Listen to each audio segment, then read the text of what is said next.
Good afternoon. It's Thursday, the 17th of March 2016, just after 1 o'clock. Welcome to UK Column News. I'm your host, Brian Gerrish. With me in the studio, Mike Robinson. And we will be joined in the second half of the programme by John Hurst, former policeman and long-term campaigner with the British Constitution Group. And John will be giving us an update to his work in courts, common law and grand juries, plus an update on the extremely brave Northern Ireland policeman Anthony Carlin. Well, before we get there, Mike, we better just say the reports are glorious sunshine coming in from everywhere. Perth is sunny, Glasgow, Hampshire, Devon, Rhondda, Windsor, and the Isle of Man. So everybody's happy. Is the weather the result of the budget? I don't know, but the NatWest is crowing. So we were bombarded with an advert this morning, and it says, get your NatWest ISA. And this gentleman is saying that if we put in £4 of our money, the government will put in £1 of their money.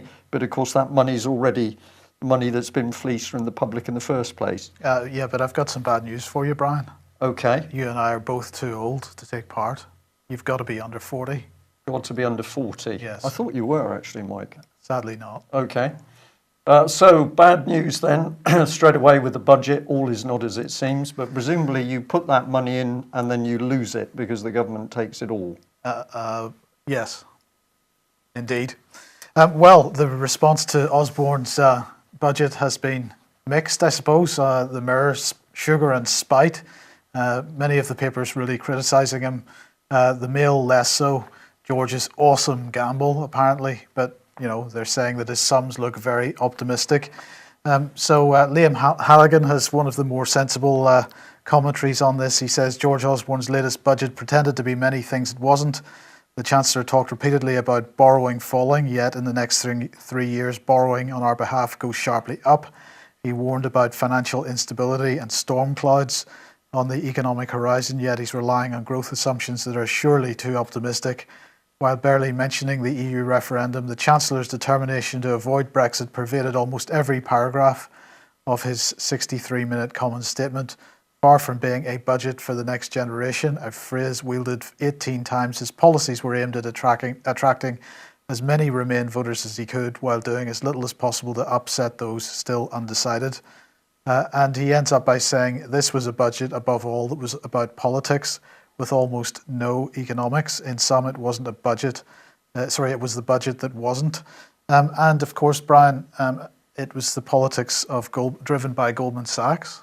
Well, I think we've got to give enormous credit here to Guido Fawkes, who identified in the lineup. So the gentleman to the right of the Chancellor there, Jim O'Neill, Baron O'Neill of Goldman Sachs. And Guido says government of the Goldmans, by the Goldmans, for the Goldmans.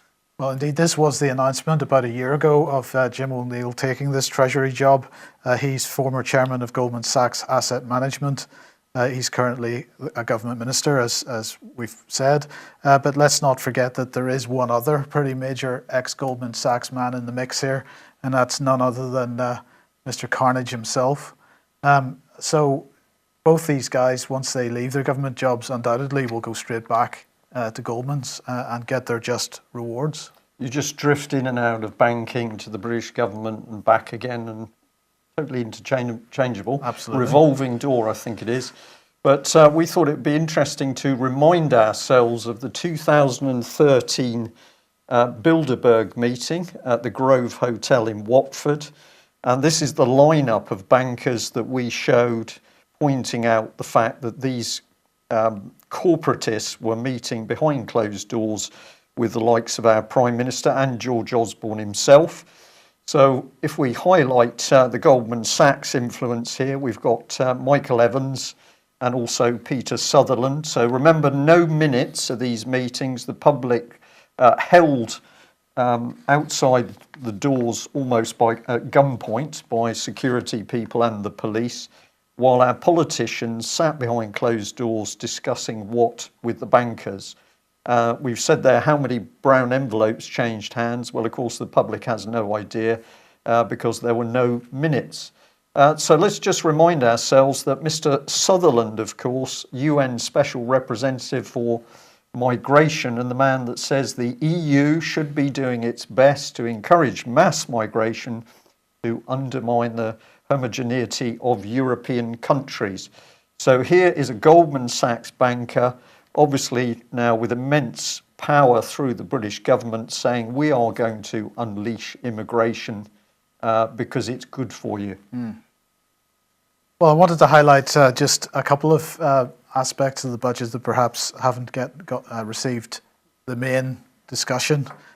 Here is Osborne saying in the budget, the government will lay the foundations for a smart power revolution.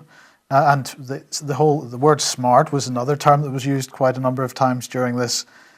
So with support for innovation in storage and other smart technologies and an increased level of ambition on interconnection.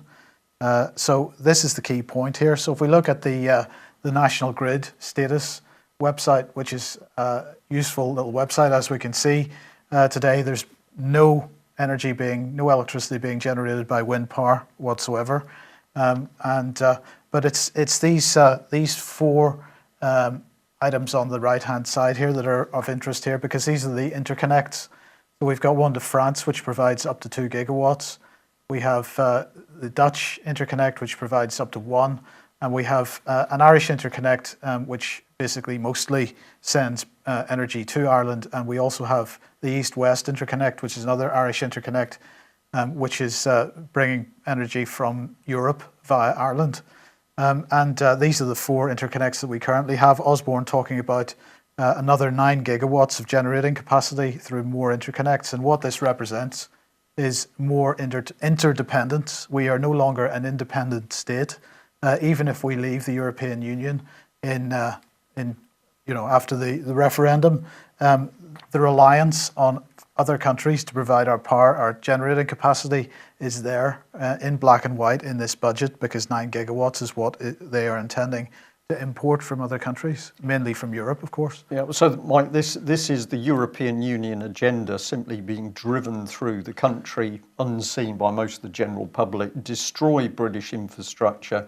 So Britain has to rely on the European Union, and then you tell the lie, well, of course, we can't leave because we need the European Union. Well, this is treason. I'm going to keep using this word because this is treason on the country. Well, the original idea of interdependence has come from the United Nations, but its implementation is coming via the EU, and that's why we've seen the attacks on our fisheries, on our agriculture and so on, because we cannot be independent. We've got to be reliant on other countries to meet our basic needs, and in fact that goes for other countries as well. So we find large quantities of our beef supply being exported to Europe, because it would be really stupid to sell that in the UK. Yeah, we shouldn't have any fresh food. No. Or meat in this case. And the other one that I wanted to mention, the government is transferring significant budgets and responsibilities to the local level, building on the historic mayoral devolution agreements. And devolution absolutely front and centre of this. The budget report says strengthening city regions within Scotland and Wales by agreeing a city deal for Cardiff and opening negotiations on deals for Swansea and Edinburgh, and agreeing new mayoral devolution deals with the West of England, East Anglia and Greater Lincolnshire, as well as agreeing additional mayoral devolution deals with Greater Manchester and Liverpool City region. So this is the city-states and now the regional assemblies being created. So here is the map on the left from the European Parliament website, and that shows the EU's vision for Britain split up into European-style regions. And England disappearing, of course. That's the key thing. Scotland's there, Wales there, Northern Ireland's there, but England simply disappears into regions. Absolutely. Yeah. And so the three that Osborne has spoken about yesterday is the Southwest, Eastern and East Midlands regions. And what we're looking at is unitary authorities headed up by an elected mayor, in inverted commas. And what we're looking at is the regional assemblies. As per this map, and you note that the right-hand half of that slide there is a screenshot from the budget report, and the map of the United Kingdom that they choose to use is that same European regional map from the EU Parliament website. This is clearly what they've got in mind. They either know that we're not intending to leave the European Union following the referendum, or they don't care whether we leave because this is the policy either way. Which I think is the true agenda. They don't care either way because the drive and the linking of all of the systems just carries on unabated.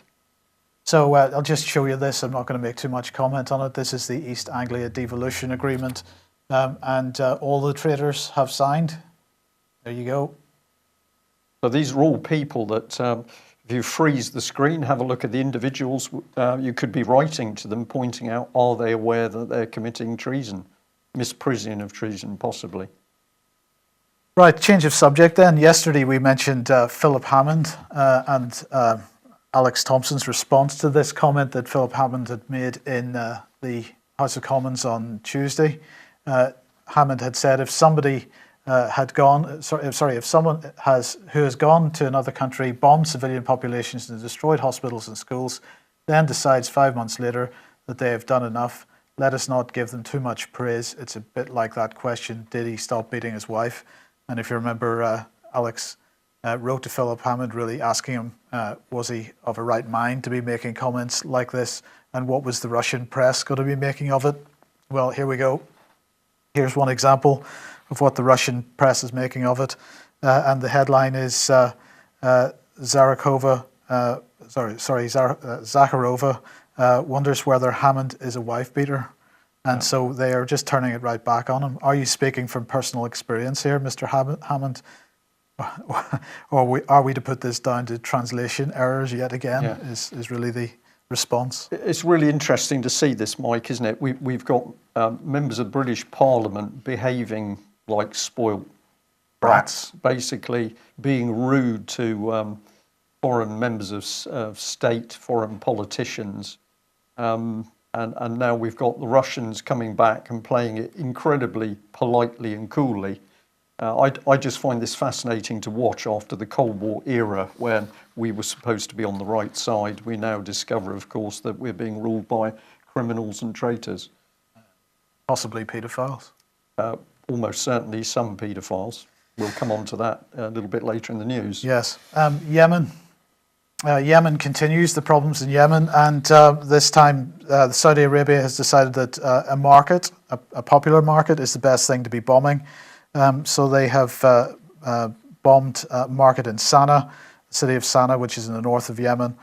65 people killed, 55 injured, and the United Nations, Ban Ki-moon, has made a comment, and he said this incident is one of the deadliest, reportedly killing and wounding scores of civilians, including women and children, since the start of the conflict. And he said that all parties have the utmost necessity to respect their obligations under international law. And he said that attacks directed against civilians and civilian objects, including populated markets, are strictly prohibited. Well, Saudi Arabia doesn't seem to care too much about that. And of course, Saudi Arabia, absolutely backed by Philip Hammond and the British government. Global research here pointing out that ISIS terrorists are now fighting alongside Saudi forces in Yemen. And this is coming from a Yemeni media network.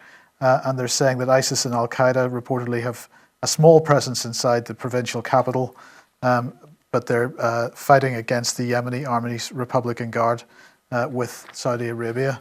And I just want to ask the question, is this actually ISIS at work here? Because this article here pointing out that mercenaries from DynCorp have now entered Yemen to fight alongside the Saudi-led coalition. And this is apparently after Blackwater's mercenaries basically got demolished. Really, they got taken. Yeah. Well, they got taken apart, and so I think this is United Arab Emirates have invited DynCorp to provide some mercenaries instead. But can we tell the difference between these and ISIS? I'm not quite sure. No, it's interesting. Well, if they're having a go at Yemen, of course, we've now got the probable site of the next conflict, which is Morocco. So we've got the UN clearly starting to try and destabilise Morocco.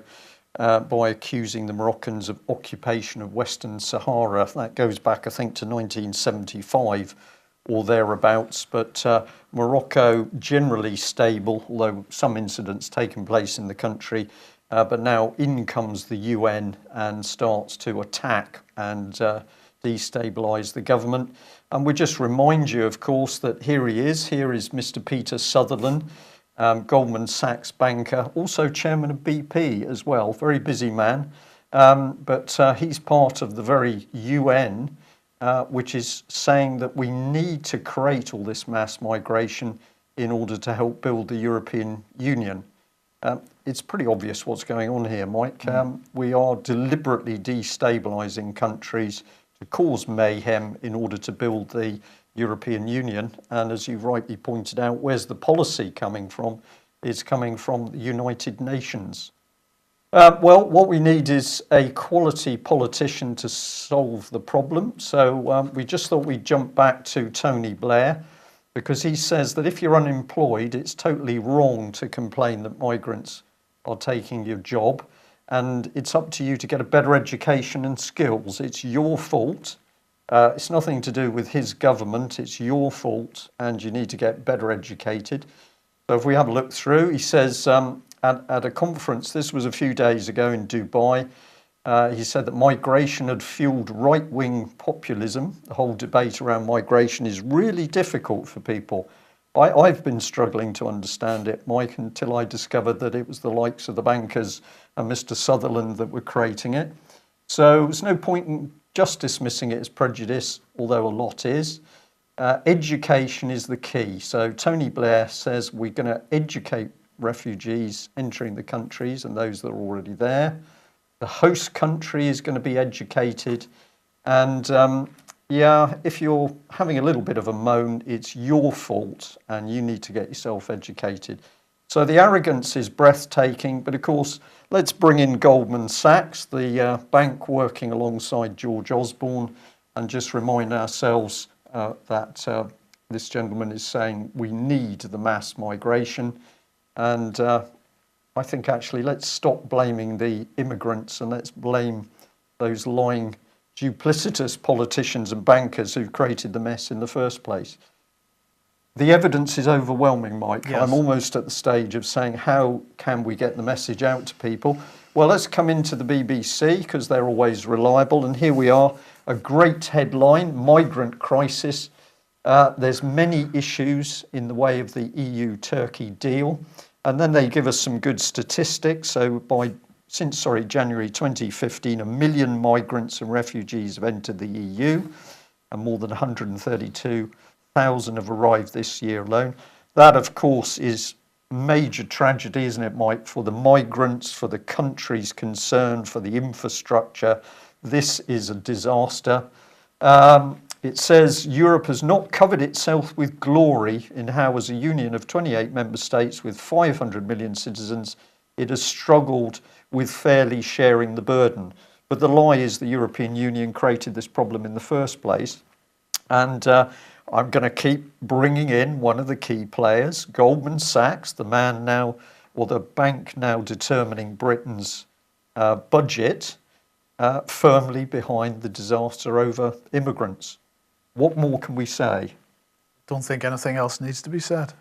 Absolutely not. But the other part of the budget was we need to be smarter. And according to David Cameron, of course, IT, information technology, is going to save us. Well, this is a classic example of what he's unleashed, which is chaos. So Nottingham City Council lawyers are boasting that they didn't really have the budgets for a proper system. So can you believe this? We got hold of some old council laptops, dusted them off, cobbled them together, and then we said to the local magistrates, can we push our data through that? They, of course, said, yes, please do. But he did say there is just one vulnerability, and that's we're using memory sticks. This is sensitive information on memory sticks, which can be dropped, left on trains. Whose computers? Were the computers clean? Do they have paedophile information on? Nobody knows. So this is mayhem being unleashed within the court system, and I'm sure we'll be able to get John Hurst to cover. So let's have a look at this. In the NHS comes the IT. So Jeremy Hunt's just magicked 1.8 billion for a paperless NHS. This is part of the comment.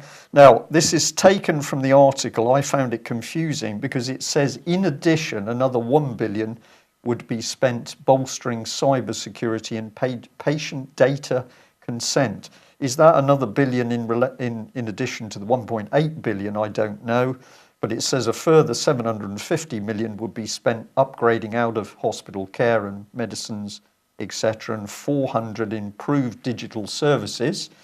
Well, bring in this because we've got a local authority here appointing BT in a 10 million digital health data project. And what did they say? Well, Islington must transform the use and publication of information to patients' residents. We're not going to make them better, we're just going to transform the use and publication of information. But I did notice in the picture, we've got a doctor playing with his tablet. We've got some of the medical staff playing with what looks like a drug box. And almost out of sight, there appears to be a patient waiting in the background. So I thought the image was pretty realistic. Reminds me of Yes Minister, that how well the hospitals would run if there were no patients. We don't want the patients, Mike. They're going to be paperless, patientless, just sucking in huge amounts of money for private corporations. Well, if you think that is bad, we need to go north of the border. This is the heart of the beast. We've got a BBC article saying Scottish Government error gave council middle managers covert powers. So the Justice Secretary, Michael Matheson, said middle managers had wrongly been given the power to deploy juveniles and vulnerable people as covert human intelligence sources. Do you understand what that means? For those who don't, what it means is that children and vulnerable people have been used to spy on other individuals. And who has started this process? Middle managers who shouldn't have had that power in the first place. So it affects 32 councils, as well as Marine Scotland, the Scottish Prison Service, Transport Scotland, Common Services Agency, prisons, and that includes the private companies Serco and Sodexo. And what have they been looking at? Well, everything: health records, communication with parliamentarians and journalists. Wow. So if you're doing your research, these people are spying on you. But of course, the BBC doesn't really think the whole thing is dangerous because according to their breaking news, SeaWorld is going to end its breeding programme. So well done, the BBC. They're into the hot stuff. And this is what they're saying. Don't worry about this. It's just the wrong people accessed your information. And as you've pointed out, Mike, this is all part of REPA. So this is the reality of Theresa May's legislation. The state is already spying on everything you do, including letters to politicians. But this idiot says it's highly unlikely that any of these bodies will have made authorities which would have required references. So basically they're saying it was all a mistake, don't worry. And they've agreed a solution with Lord Judge. Really? So we've got a single party in Scotland, we've got a single police state, we've got no separation of the powers, and now some irk in your local council has been given the power to see your medical records or to ask or to view the email that you sent to a journalist. Here's the man, Lord Judge. We don't know a lot about him. We don't even know how judges are appointed because the Judicial Appointments Commission doesn't really want to speak to the UK column at the moment. So we'd like to know what are the interests of this man? What are his allegiances? What's his morality? And who put him there? Well, of course, he was appointed by David Cameron. And shall we just remind ourselves of part of the spying system set up by David Cameron and Francis Maude, linked in with GCHQ, Cabinet Office and Israel. But unfortunately, this massive spying system doesn't seem to be able to identify paedophiles. You would think that Cameron's personal protection officers would have identified that particular paedophile before they let him touch David Cameron in that way. Well, Matthew Byrne, common purpose paedophile, read the story about the man, utterly vile and vicious, what he did. But we've got this massive state spying apparatus, and nobody actually knows what these naughty paedophiles are up to. We can spy on Yemen, we can spy on Syria, President Assad, but in England, apparently, Scotland, rest of UK, these systems just don't seem to be able to pick up the paedophiles. It's remarkable, Mike, isn't it? It could be, as Kincora alleges, it could be because some of them are involved in the security services themselves. But anyway, this is from June last year. In fact, the story begins in February last year because leave was requested for a judicial review into the Kincora boys' home scandal because basically the government was trying to say that that couldn't fall under the remit of the Goddard inquiry because child abuse has been devolved, apparently. So because child abuse is devolved, then it was up to the Northern Irish government to investigate this.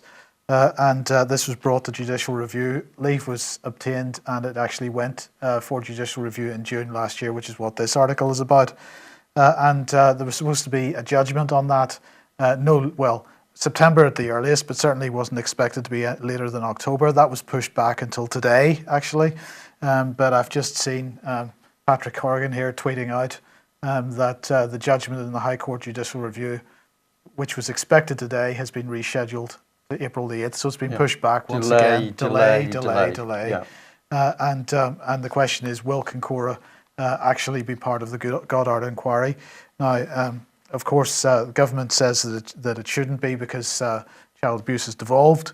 But on the other hand, because Northern Ireland was special circumstances, and in fact, British, there were operators from not only the military but the security services from London working in Belfast, then in my view, it should be part of the central inquiry.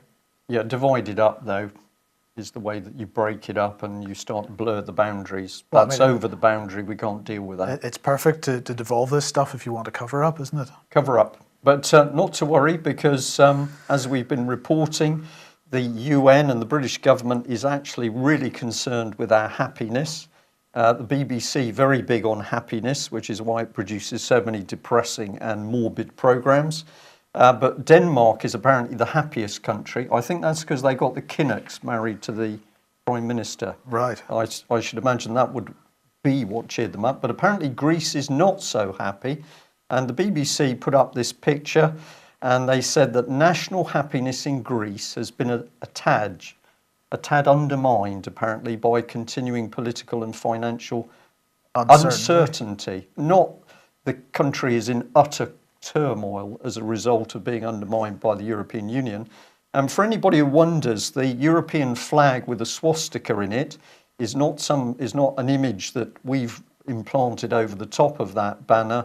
That's the picture as it appears on the BBC. So clearly somebody in Greece really understands why they're not happy, and that's because the European Union to them appears like a new Nazi regime. But we'll add this bit because the report happened to be compiled by the UN Sustainable Development Solution Network, and it used Gallup World Poll data from 1,000 people in each country every year for 3 years. Well, the Sustainable Development part of the UN is just happens to be the very same organisation that, of course, Sir Peter Sutherland sits in, the man who's been responsible with others for unbelievable suffering through the rooting up of people and mass migration. We seem to have had a thread running through this whole programme. We have, and in fact I'd like to say to our viewers and listeners, it is so obvious now what is taking place. Treason, Britain being dismantled, public infrastructure, strategic infrastructure being dismantled, and there's no question that the EU referendum is a scam. It doesn't matter whether people vote in or out. The politicians are going to keep the pro-EU agenda going. If you think we've done a good job this morning so far this afternoon, beg your pardon, in showing what's going on, please will you help put out the links, tweet, email, and get other people woken up. At that point, we're going to take a very short break, just show you what Ian Crane has got planned at AV7, and then I'll be joined by John Hurst. The Alternative View Conference presents AV7 Humanity Rising. Speakers include Ian R. Crane, Thomas Sheridan, Patrick Henningsen, Max Egan, Zen Gardner, Dr. Graham Downing, Willem Felderhoff, Field McConnell, Vanessa Beeley, Michael Shrimpton, Fiona Burns.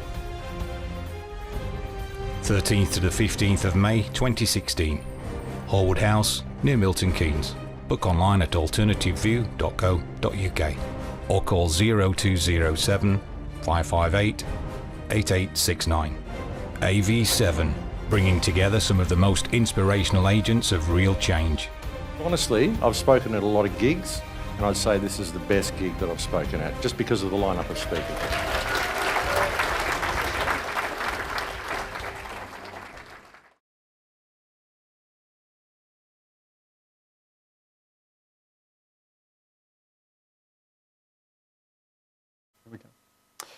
Well, hello. As you can see, I'm now joined by John Hurst from the British Constitution Group. For those of you that do not know him, John has been a very big campaigner for many years on the subject of the Constitution and common law. And of course, he's got enormous experience as a former policeman, police constable, in fact. That's the point I make, yes, yeah. Okay, so more or less, we're going to give John a free hand here to give an update. He's going to have a look at council tax, regulatory reform, and ultimately tell us about Northern Ireland policeman Anthony Carlin.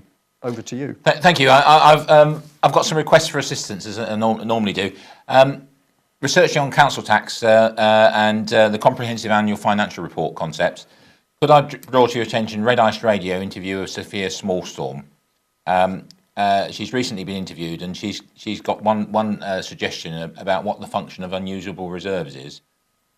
She thinks it's a place where central government grants go for projects such as Agenda 21, or 2130 as it now is. And she also says there's scope for corruption in that some money is diverted into other things, for example, investigating investments in derivatives and also staff pension funds. So could I ask you to have a look at that, and then apply the information which she gives you to your local council? It's probably self-explanatory when you listen to the Red Ice Radio broadcast. But I'll just add into that, John, we had our local UK column meeting last night, very well attended. Thank you very much to everybody who turned up.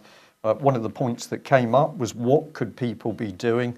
And one of the gentlemen there said, people need to be challenging wherever they can, get in a challenge. And this, of course, is a very easy one to do within your own district, is to challenge the local councils as to the size and use of their reserves. Yes, that's right. And the concept is that if the council has got cuts and they're not complying with a statutory obligation, for example, education, then you've got an arguable case you can take to court.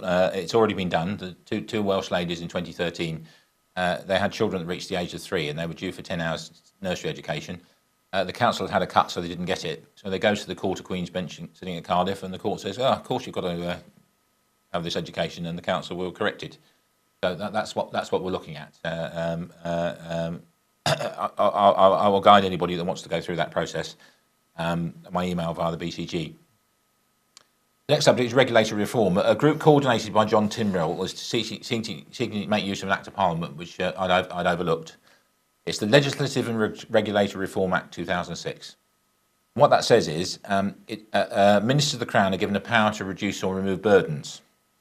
So Section 1 says, a Minister of the Crown may by order under this section make any provision which he considered will serve the purpose in subsection 2. So what does subsection 2 say? The purpose is removing or reducing any burden or their overall burdens resulting directly or indirectly from any legislation. That's quite dramatic when you think about it, burden reduced from any legislation. One, for example, that springs to mind is the right to bear arms. That's the one I'm going to personally progress. One is speeding legislation. As you know, local authorities have partnerships, so-called safety camera partnerships with the police and the courts. And it's basically a ploy to collect tax, isn't it? And it's unnecessary regulation. The reason it's unnecessary regulation is about 10 years ago, about 15 years ago now, two policemen who were traffic division and they're experts on that particular topic. They did some research and they found what they called the 85th percentile rule, and they found that any piece of road, time of day, road conditions, weight of traffic, there was a natural speed that 85% of people would stick to and be safe. And about that time, the EU imposed speed limits, but on a bullseye system. Start with the middle of the city, and it's 20 miles an hour, and then rings go out 30, 40, 50. And they found that accidents increased when the speed limit was different to the natural speed of the road. Because people are looking at the speedo and braking and the inchworm effects and tail enders and so on. There's an example. If you can think of any others, unnecessary regulation, here's an opportunity. John Timbrell appears to be coordinating the group. If you want to know any more, email me and I'll add you to the list. And the important thing is, a Minister of the Crown may by order. Now, may in the statute, you've heard me say this before, I dare say, may can be must when a body is required to exercise a right. So in theory, we could insist that regulations be reduced on the basis of this Act of Parliament from 2006. So that's quite a handy thing. And if anybody's got any suggestions about topics that are of interest to them, then let us know. Can I add in there personal opinion, but it does seem to me that every time somebody asks or challenges the system in this way, of course, it's not just the effect of your local authority or the police responding. They're going to be talking to their legal teams. The legal teams are going to be talking up the chain towards the government. So this ultimately puts huge pressure on the government itself just by asking a question at the bottom of the chain. Well, a classic one is health and safety and policing. I was serving when health and safety was applied to the police force, and that's why you get the situation where people have been drowned while policemen watched. Never happened in my day, has happened now. It's because health and safety was foolishly applied to the police force. Yeah. The next subject is Anthony Carlin. Anthony Carlin was given 12 months imprisonment with a 50% discount, which everyone gets. He's due out early in April. There are three issues outstanding with Anthony's case. The first one is a possible appeal to the Queen's Bench about the legality of him being locked up. It's constable's rights versus court's rights. Courts exercise common law jurisdiction, and so does a constable. It's an irresistible force and immovable object, and it hasn't been settled. And Anthony could well appeal over the heads to the Court of Queen's Bench, which is the common law court, to get the chief constable to support him. Because basically Anthony made the arrest. As a police officer, for those that don't recognise the name, Anthony Carlin, as a Northern Ireland police officer, he made the arrest of a judge in court, and that was verbally, I am arresting you. Yes, that's right, and stepped forward and was obstructed by court staff. The reason that he made the arrest is that the judge in question, giving a judgment, deviated from the material that the case was about. Bear in mind, it's the second highest judge in Northern Ireland. It'd been up through the food chain. All the subsidiary judges thought there was a case to answer, and then suddenly this particular one said there wasn't, and started basically abusing Anthony and saying this is nonsense and you can't do this. And that's the point where Anthony exercised his power to step in. Anthony wanted to arrest the judge and seize the case papers, and then make a report to in Northern Ireland. They have a discipline body for judges for dealing with them. He wouldn't have put him in front of a court because, as you probably know, since 1701 judges have immunity. It doesn't mean they can't be sacked. They can be sacked by a resolution of both houses of Parliament. So what should have happened is that Anthony should have done a report to the discipline committee, judicial discipline committee, and that should have been considered by Parliament. That's not over yet.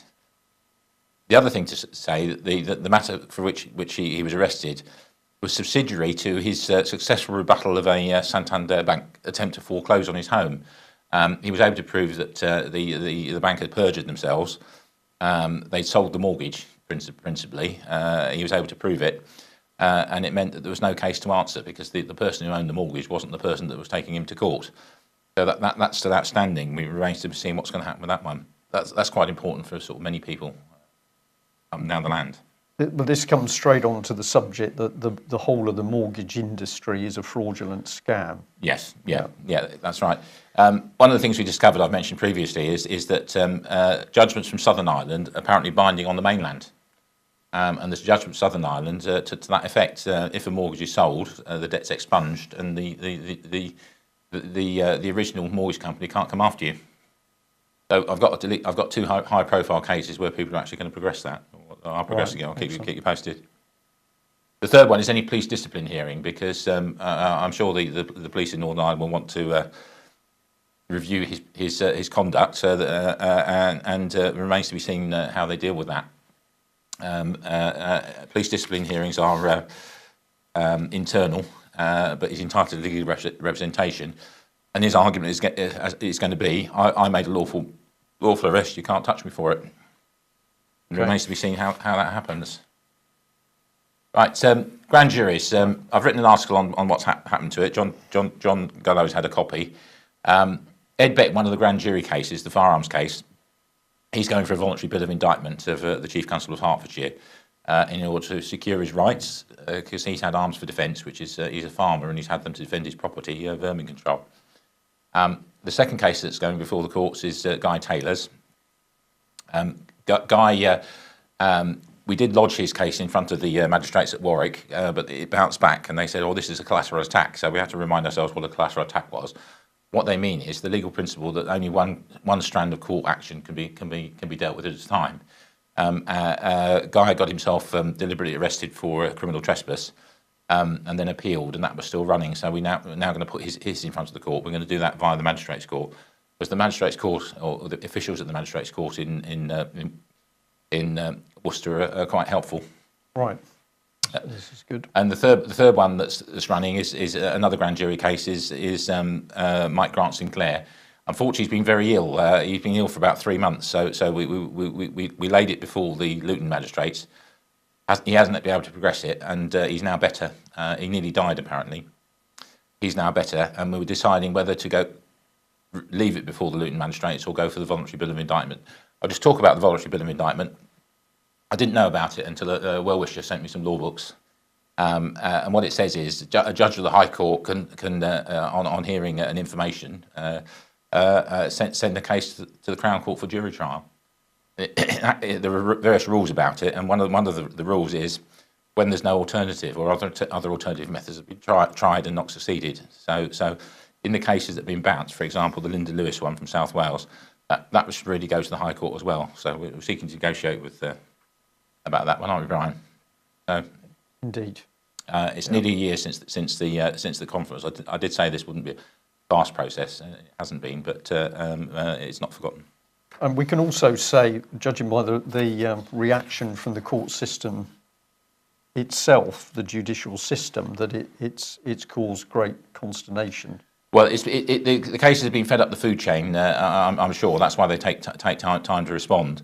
And it is an adversarial legal system, as I said before, and it needs somebody to put their head above the parapet, and that's what we've done. And each person in the food chain is a potential recruit to the right, aren't they? To recruit to doing the right thing. The right side. The right side, We have to be yeah. a bit specific there, because there's many people that the moment you try and challenge the system, you've got to be extreme and right wing. So we're saying on the side of truth, on the side of right. Yeah. On the subject of Lord Justice Judge, I mean, he had a good reputation previously. His surname is Judge, so he's Judge. He had a good reputation, but you asked the question, well, how a judge is appointed. Did some research a few years ago. There's a Judicial Appointment Committee, which is basically run by the Prime Minister, so it's political, and that's the problem. And if I remember correctly, Lord Mandelson's grandfather was chair of it a few years ago, and of course anything to do with Mandelson. Yeah. Okay. We'll leave the pause there. Well, of course, what's interesting, I have an email exchange ongoing at the moment where I've just asked the question, who appoints the Judicial Appointments Commission? And it's suddenly become very grey, and I'm being passed around quite quickly. So I think this is the point when we can see that the judges are appointed politically, there's no independence at all in the system, and the whole thing is exposed. Okay. All right, well, John, thank you very much for joining us today. Thank you, all of our viewers and listeners for joining us. If you like what we do and you're not a subscriber as yet, perhaps you consider becoming a subscriber or making a donation. We can only do what we do on a daily basis with your help and support. We'll be back same time tomorrow, joined by David Scott of Northern Exposure, and I'm sure we'll be having a look at that article of the Scottish State simply spying on people. Okay, we'll see you tomorrow. Bye-bye.